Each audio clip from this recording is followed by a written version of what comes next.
नमस्कार साथियों, मेरा नाम है आर.के. सिंह। संस्कृति आईएएस के यूट्यूब चैनल पर आप सभी का स्वागत है। आज के एपिसोड में हम बात करने वाले हैं भारत म्यांमार के बीच में मुक्त आवागमन जो व्यवस्था है उसमें जो बदलाव किए जा रहे हैं उसी की आज हम चर्चा करेंगे, क्योंकि ये जो मुद्दा है अब एक बार फिर से सामने आ चुका है। तो देखेंगे कि आखिर कौन से बिंदु हैं जिनकी बात की जा रही है कि मुक्त आवागमन व्यवस्था में ये बदलाव अब लागू होंगे। तो चलिए देखेंगे कि आखिर ये क्यों चर्चा में है और इससे जुड़े हुए जो भी महत्वपूर्ण बातें हैं उन पर भी हम चर्चा करेंगे। तो देखिए,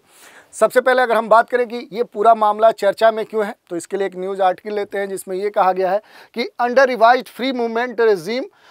22 gates along Myanmar border functional 10 on Manipur border. ये बात कही गई है क्योंकि अब हाल ही में जो अपने देश का गृह मंत्रालय है उसने कुछ खास जो क्रॉसिंग पॉइंट्स हैं उनको अंतिम रूप दे दिया है और इन क्रॉसिंग पॉइंट्स पर जो असम राइफल्स हैं उनको निगरानी का कार्य भी सौंप दिया है और इसी कारण से ये जो मामला है ये अब चर्चा में आ चुका है। तो थोड़ा सा इससे जुड़े हुए जो भी महत्वपूर्ण बिंदु हैं उन पर हम बात करते हैं। तो जो संशोधित मुक्त आवागमन जो व्यवस्था है जिसे हम क्या बोलते हैं, FMR कहते हैं, इस FMR समझौते के तहत जो मुक्त आवागमन व्यवस्था है, इस व्यवस्था के तहत अब म्यांमार सीमा पर कुल जो 43 क्रॉसिंग पॉइंट्स हैं उनमें से जो 22 हैं वो पूरी तरह से अब एक्टिव हो चुके हैं, पूरी तरह से वो अपना काम करना शुरू कर चुके हैं और इन क्रॉसिंग पॉइंट्स पर अब पूरी तरह से जो असम राइफल्स हैं उनको तैनात कर दिया गया है, वो यहाँ की निगरानी कर रही हैं। भारत म्यांमार की जो सीमा है इसके 10 किलोमीटर के भीतर रहने वाले जो लोग हैं उनकी आवाजाही विनियमित करने के लिए, रेगुलेट करने के लिए जो मणिपुर है उसमें कम से कम 10 जो सीमा द्वार हैं उनको एक्टिव कर दिया गया है, उनको चालू कर दिया गया है। मिजोरम और जो नागालैंड राज्य है इन राज्यों में भी 5-5 द्वार का कर दिए गए हैं, चालू कर दिए गए, जबकि जो अरुणाचल प्रदेश है वहाँ पर इस प्रकार के सिर्फ जो 2 द्वार हैं उन्हें ही रेगुलेट के स्तर पे एक्टिव किया गया है। तो ये कुछ महत्वपूर्ण यहाँ पर बदलाव किए गए हैं जिसके कारण ये चर्चा में है। अगर हम बात करें कि ये पूरा मामला है क्या, तो अपने देश का जो गृह मंत्रालय है, तो गृह मंत्रालय के मिनिस्टर हैं अमित शाह, उन्होंने 6 दिसंबर को जो QR कोड सक्षम वाले जो कह सकते हैं कि सीमा के आसपास के जो निवासी हैं उनकी आवाजाही विनियमित करने के लिए, रेगुलेट करने के लिए जो नए नियम हैं, जो नए गाइडलाइंस हैं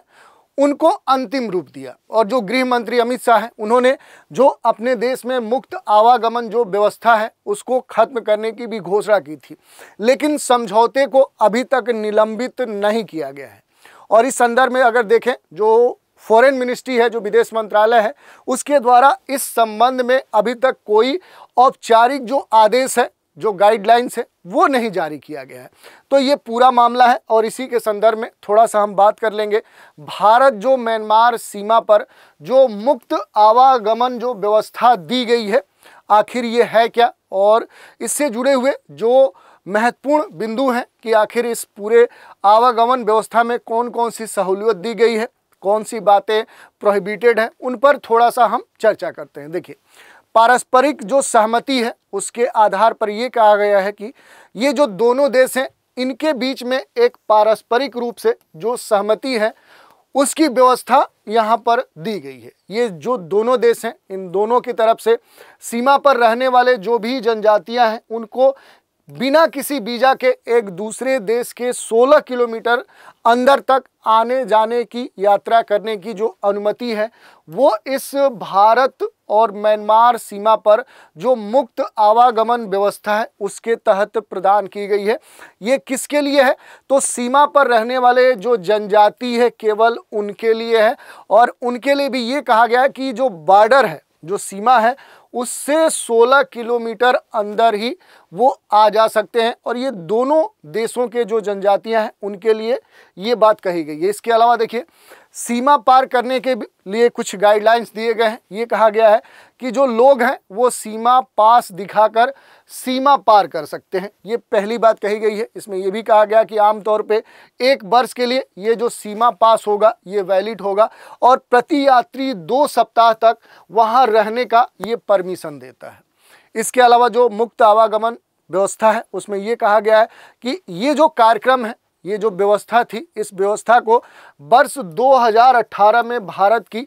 एक्ट ईस्ट पॉलिसी के तहत क्या किया गया, शुरू किया गया था। अब थोड़ा सा हम बात कर लें कि भारत के संदर्भ में जो मुक्त आवागमन व्यवस्था है उसके निलंबन की, कि आखिर इसके संदर्भ में भारत ने इसको निलंबित क्यों किया। तो देखिए, बात करें तो भारत ने वर्ष 2021 में जो पड़ोसी देश म्यांमार है वहाँ पर तख्ता पलट हुआ, वहाँ पर शासन बदल दिया गया और उसके बाद वहाँ से बड़ी संख्या में जो प्रवासी हैं उनका प्रवाह भारत में देखने को मिला। और इसी पर नियंत्रण करने के लिए भारत सरकार ने सितंबर 2022 में जो मुक्त आवागमन व्यवस्था थी उसे निलंबित कर दिया। और ये स्थिति खास तौर पे रोहिंग्याज को ध्यान में रखते हुए की गई, क्योंकि वहाँ पर जो म्यांमार में ये तख्ता पलट हुआ उस कारण से वहाँ पर रखाइन जो प्रांत है वहाँ से जो रोहिंग्याज हैं, जो मूल रूप से देखें तो एक मुस्लिम समुदाय है, उन पर वहाँ कहीं न कहीं उन्हें प्रताड़ित किया गया। और इस कारण से वहाँ के जो लोग हैं और वहाँ की जो सरकार है उससे बचने के लिए वो बांग्लादेश या फिर कहें तो बांग्लादेश के माध्यम से भारत के जो पूर्वोत्तर के राज्य हैं वहाँ तेज़ी से वो पलायित हुए। तो उनको कहीं न कहीं कंट्रोल करने के लिए जो ये आवागमन मुक्त व्यवस्था थी इसको भारत सरकार ने निलंबित किया। थोड़ा से जुड़े हुए जो जाति संबंध हैं उनकी बात करते हैं कि ये जो मुक्त आवागमन जो शुरुआत हुई थी तो इसकी बात आती है कि 1968 में बड़े पैमाने पर बिना बाढ़ वाली जो उत्तर पूर्वी सीमा है इसके दोनों ओर से जो लोग हैं उनके बीच में जाति और जो पारिवारिक संबंध थे वो पहले से विकसित थे। और इसको ध्यान में रखते हुए जो सरकार है उसने इन पारिवारिक जो संबंध हैं इनको ध्यान में रखते हुए ये जो मुक्त आवागमन व्यवस्था है ये लागू की गई थी। इसमें जो सीमा यात्रा है उसको निर्धारित की गई थी। शुरू में ये कहा गया था कि ये जो मुक्त आवागमन है ये क्या है, ये क्षेत्रीय सीमा होगी और ये 40 किलोमीटर तक के लिए कहीं ना कहीं यहाँ पर परमिशन दी गई थी। इसके बाद देखें तो वर्ष 2004 में इसे घटाकर 16 किलोमीटर कर दिया गया और फिर 2016 में ही अतिरिक्त नियम भी लागू कर दिए गए और अब इस सीमा को घटाकर कितना कर दिया गया है, तो अब केवल 10 किलोमीटर कर दिया गया है। तो ये हमने देख लिया। इसके अलावा अगर हम बात करें तो रिश्तेदारों से जो मुलाकात है वो भी इस व्यवस्था के तहत ये जो सुविधा है ये दी गई है और कहा गया है कि इस व्यवस्था के तहत सीमा पर रहने वाले जो लोग हैं वो बिना किसी वीज़ा परमिट के क्या कर सकते हैं कि ये अपने जो भी रिश्तेदार हैं, जो परिवार हैं, जो परिवार के सदस्य हैं उनसे जाकर मिल सकते हैं।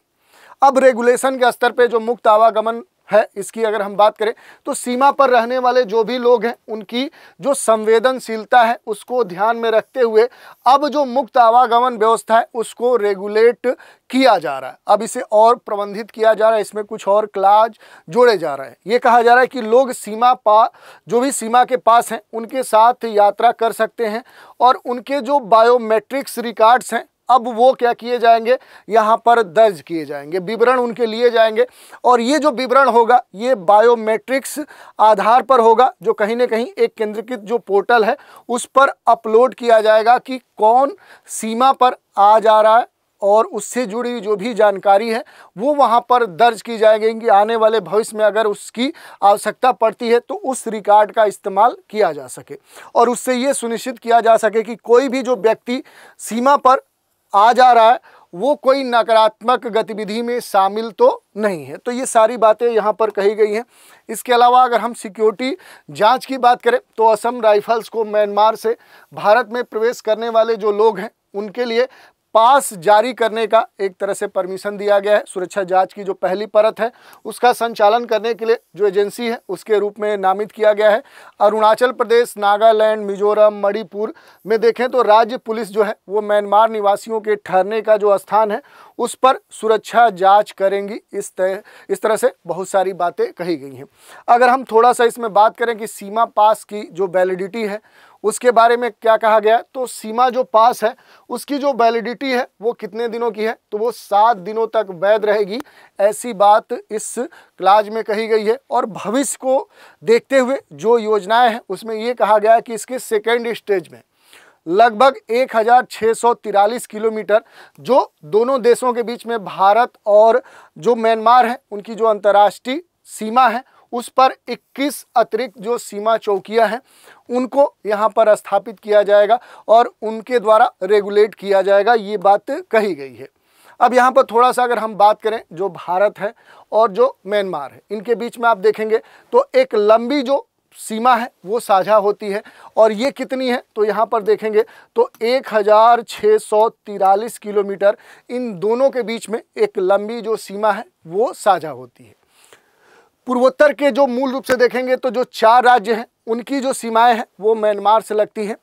पहला जो है वो अरुणाचल प्रदेश है, अरुणाचल की जो सीमा है वो म्यांमार से लगती है। दूसरा जो है वो नागालैंड है और फिर मणिपुर और मिजोरम है। तो ये 4 जो राज्य हैं इनकी जो सीमाएं हैं वो म्यांमार से लगती है और जो म्यांमार है ये भारत से सटा एकमात्र क्या है, आसियान देश है। और इसी कारण से कहीं ना कहीं दक्षिण पूर्व एशिया में एक तरह से इसे क्या कहा जाता है, प्रवेश का द्वार कहा जाता है। और इसी आधार पर देखें तो जो भारत की लुक ईस्ट एशिया जो नीति है उस नीति के तहत म्यांमार को कई सारी जो सहूलियत है वो भारत के द्वारा दी जाती है। तो ये पूरा हमने देख लिया कि आखिर ये मुक्त आवागमन जो व्यवस्था है भारत म्यांमार के बीच में इसमें कौन से बदलाव करने की बात कही जा रही है, भविष्य को ध्यान में रखते हुए कौन सी सरकार की योजनाएं हैं और इससे जुड़े हुए जो भी महत्वपूर्ण गाइडलाइंस हैं उन पर हमने चर्चा की। इसी पर आधारित एक प्रश्न देख लेते हैं कि हाल ही में गृह मंत्रालय के द्वारा अंतिम रूप से दिए गए जो 43 क्रॉसिंग पॉइंट्स हैं ये किस व्यवस्था के तहत काम करेंगे। पहला जो विकल्प है मुक्त आवागमन व्यवस्था, दूसरा है सीमा सुरक्षा व्यवस्था, तीसरा है वीजा नीति और चौथा है अवैध प्रवासी नीति। तो इसका उत्तर आप पहले ही जान चुके होंगे क्योंकि हमने इसी की चर्चा की। तो आज के एपिसोड में हमने देख लिया कि भारत म्यांमार के बीच में आखिर जो मुक्त आवागमन व्यवस्था है उसको लेकर आखिर चर्चा में ये मुद्दा क्यों है और इस मुद्दे से जुड़े हुए जो भी अहम पहलू थे उन पर भी हमने संक्षिप्त रूप से बात की। तो आज के एपिसोड में इतना ही। आप सभी हमारे साथ बने रहें, इसके लिए धन्यवाद।